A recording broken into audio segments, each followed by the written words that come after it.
কেমন একটা হয়ে যাচ্ছে জানেন তো। আপনি এবার যদি জিজ্ঞেস করেন কেমন হচ্ছি, তাহলে তাও ঠিক করে গুছিয়ে বলতে পারবো না।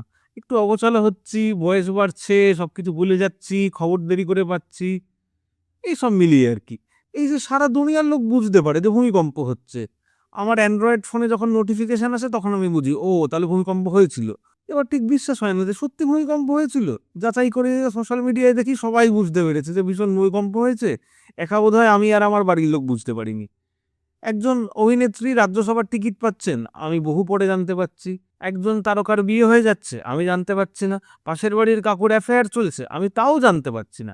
কি যে জানছি, কি যে করছি, কিছুই বুঝতে পারি না। সবকিছুই যেন মাথার ওপর দিয়ে চলে যাচ্ছে। এবার কাজের জিনিসগুলো যে মনে রাখতে পারি খুব তাও না। খুব প্রয়োজনীয় কোনো আর্টিকেল বললাম, ভাবলাম এই কথাগুলোকে মনে রাখা দরকার, সেটা বেমালুম ভুলে গেলাম। ইতিহাসে তো কবে থেকেই ভুলেছি, কোন সাল, কোন তারিখ, কোন রাজা, কোন সেপাই, কিছুই মনে রাখতে পারি না। অথচ আমার মায়ের মেজ পিসির সেজ ননদের মেয়ে আমাকে কোনো এককালে বলেছিল যে একটা ম্যাঙ্গো বাইট কিনে দেবে, তা এখনো কিনে দেয়নি কেন সেটা আমার দিব্য মনে থেকে গেছে।